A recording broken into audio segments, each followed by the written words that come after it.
Hello mga bossing! Welcome back to my channel. Kayo po ba mga bossing ko ay parang iba yung panlasa po ninyo na parang hindi nyo mawari mga bossing bagamat kayo po ay uminom na ng gamot mga bossing, pero parang iba po, parang ikaw po ay nilalamig sa bagamat napakainit naman, napakasanting ng sinag ng araw. Maaaring may mga negatibo dyan sa katawan po ninyo na pwede nating alisin na sa mga simpleng pamamaraan lang ng mga bossing. Or kaya po parang pakiramdam ninyo itong mga nakalipas na buwan, parang lagi kang minamalas. Parang ang daming mga pagsubok na dumarating. Ito po mga bossing, subukan nyo po ito mga bossing at makakatulong po ito.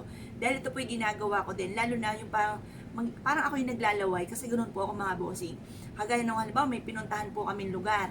Sabi ko parang hindi ko mawari, parang ako yung naglalaway at alam ko rin pag ako yung nababalis mga bossing. Parang naglalaway ako na hindi ko mawari.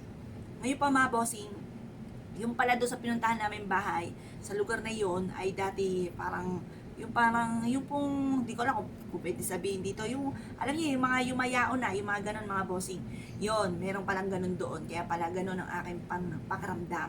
Ganun din po yung isang beses, punta po kami doon sa parang papuntang Tagaytay po yun, pero liblib po siya. Ako pa parang nasusuka na hindi mawari. Yon parang meron ako nararamdaman doon mga bossing, may mga pag-uugali akong ganun eh. Tapos, ayun nga po, parang ako nahihilo mga bossing.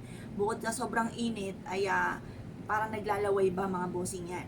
Ngayon po mga bossing, kung kayo ay nakaranas ng ganyan na parang hindi mawari ang inyong panlasa, subukan nyo po ito. Or like kang minamalas, subukan nyo po ito. At makakatulong po ito upang sa ganun, mawala ko ano man ang mga negatibo dyan. Kasi kung may negatibo sa inyong katawan, nako mga bossing, maaaring magpapaagoy-agoy na yan, mawinin sa karamdaman, tinatamad kang kumilos, tapos parang yung papahiga-higa ka na lang mga bossing dahil may mga negatibo sa inyong katawan.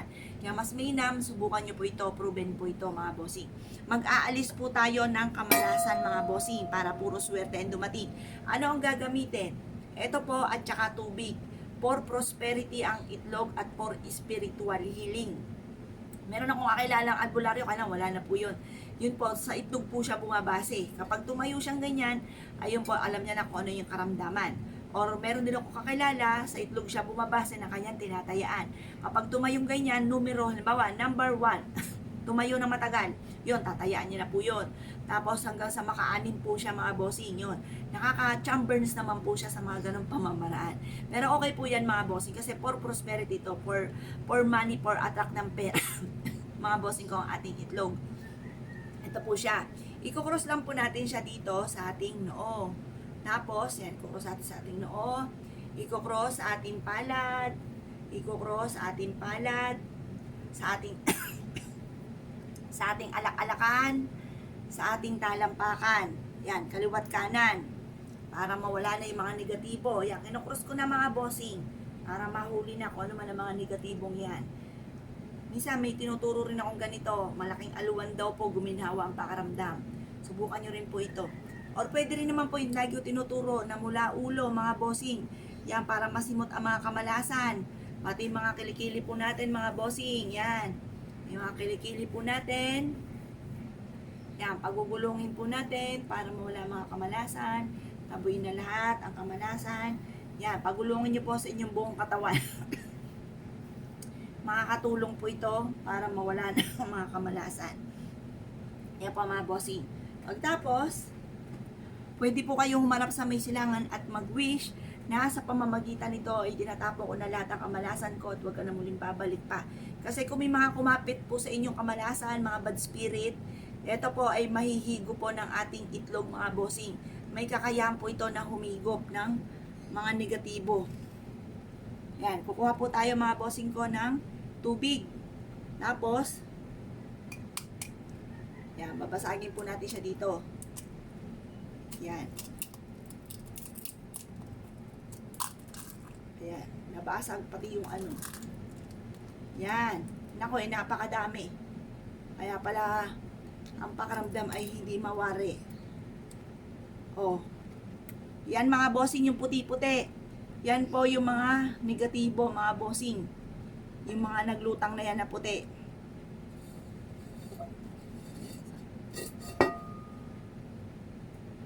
O yan mga bossing.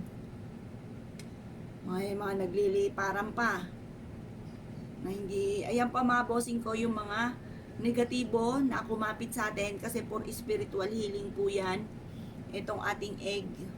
O may bilog pa o mga bossing o, yan o, may bilog, yan. Yan pa mga bossing ko, yung mga kamalasan na nahigop, mga karamdaman na nahigop, yan mga bossing. Oh. Meron pa siyang bilog dito, hindi masyado makita sa video eh.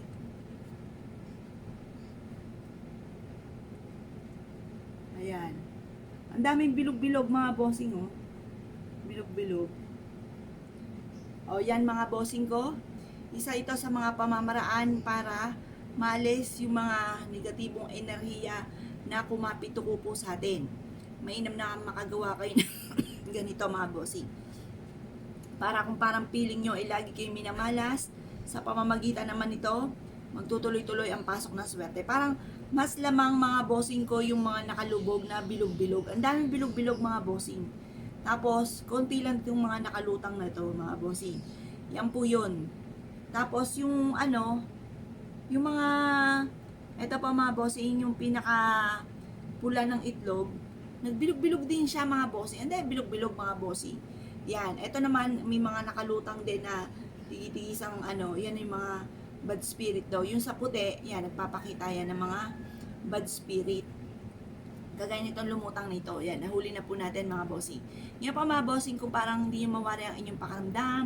Nung isang araw ko pa ito gustong gawin eh, ngayon ko lang siya nagawa mga bossing. Ngayon pa mga bossing, ito ay proven. Kasi ako ganito rin, parang tinatamad ako, parang pakawari ko ako ay tatrangkasuhin. Subukan nyo pong gawin kung kayo po'y ganyan din ang inyong panlasa, lalo-lalo na sa mga panahon ngayon. Kasi bago ka mag-take ng gamot or kaya nakapag-take ka na, tapos parang iba pa rin yung panlasa nyo, maaaring may mga bad spirit na kumapit po sa inyo na kailangang alisin lang po natin.